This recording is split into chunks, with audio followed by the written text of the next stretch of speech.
दिल्ली के शालीमार इलाके में एक बार प्राइमरी स्कूल में बच्चों को किताब ना मिलने का मामला सामने है। जी आपको बता दें, आप नेताओं में स्कूल का निरीक्षण कर व्यवस्था पर सवाल उठाया जा रहा है, जिसमें बच्चों के भविष्य को लेकर चिंता जताई गई है।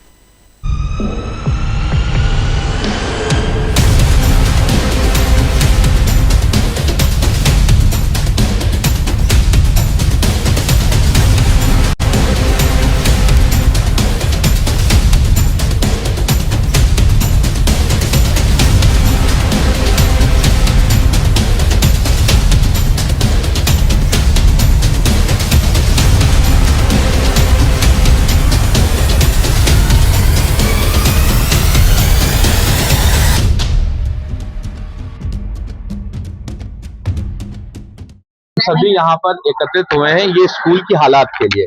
तो पहली बात तो आप चारों तरफ जब कैमरा घुमा के दिखाएंगे अपने दर्शकों को, तो एमसीडी स्कूल की हालात आपके सामने। इस जिस कैंपस में हम हैदरपुर बस स्टैंड के पास ये नगर निगम विद्यालय, यहाँ पे 3 विद्यालय है एक ही कैंपस के अंदर, और 20 साल से, पिछले लगभग 18-20 सालों से भाजपा का राज है इस नगर निगम के अंदर।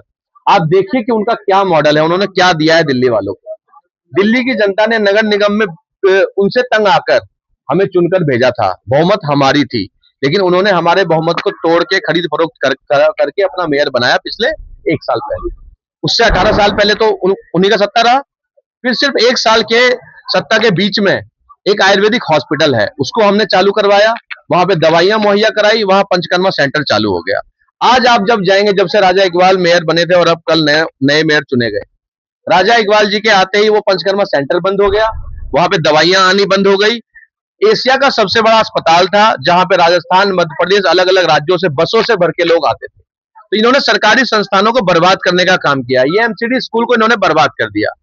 मैं लगातार जब से निगम पार्षद बना हूं, 3रा साल मुझे होने वाला, 3.5 साल, मैं हर दिन हर साल लेटर लिख के एजुकेशन डायरेक्टर को बोलता हूं कि इस स्कूल में चोरियां होती हैं, आप यहाँ पर कोई गार्ड की व्यवस्था कीजिए। यहाँ के गार्ड शायद रिटायर हो गए या शायद उनकी डेथ हो गई। उसके बाद से आज तक वो सिक्योरिटी गार्ड नहीं दे पाए। जहां 3 स्कूल है, इतनी चोरियां होती हैं, वो एक गार्ड नहीं दे पा रहे हैं, तो क्या आप इनसे उम्मीद करेंगे। नगर निगम को इन्होंने बर्बाद कर दिया। एक पीछे हाई मास्ट लाइट है, क्योंकि चोरियां बहुत होती थी, प्रिंसिपल्स बहुत दुखी थे। कभी मोटर की तार निकाल ली, कभी बिजली का तार निकाल दिया, कभी 3-3 दिन तक स्कूलों में लाइटें नहीं है। मैंने जब आप यहाँ से बस स्टैंड की तरफ निकलेंगे तो सारे पोल लगाए हैं अपने निगम पार्षद फंड से, और जो पीछे हाई मास्ट लाइट है उस पर मेरा नेम प्लेट भी लगा हुआ है। ये हाई मास्ट लाइट भी हमने लगवाया है। और उसके अलावा, क्योंकि पार्षद का क्या फंड है ये आप सब जानते हैं, नगर निगम को इन्होंने कैसे ठप किया हुआ है। 2 करोड़ की घोषणा कर दी जो अब तक हमें मिले नहीं है। फंड की कमी के अभाव के बावजूद हमने जो काम हमसे हो पाए वो हमने किए, ताकि यहाँ रोशनी रहे, तो चोरी ना हो, कोई शरारती तत्व स्कूल के संपत्ति को नुकसान न करे। लाखों की प्रॉपर्टी का यहाँ नुकसान हो चुका है।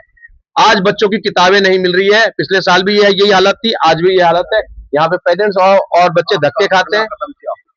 यही सारे मुद्दे, इन्हीं मुद्दों को लेकर हम स्टैंडिंग कमेटी में जाएंगे। स्टैंडिंग कमेटी के अंदर हम दिल्ली की जनता के मतलब ये संघर्ष करेंगे और इसका समाधान करवाएंगे, चाहे उनसे लड़ना पड़े, वहां धरना देना पड़े। स्कूलों में किताबें नहीं मिल रही है, हम यहाँ पर आते हैं, ब्लैक बोर्ड पे मैडम थोड़ा बहुत काम करा देती है। अब टीचर्स भी क्या करें, उनकी भी क्या गलती है। गलती पूरी तरह से भारतीय जनता पार्टी की है।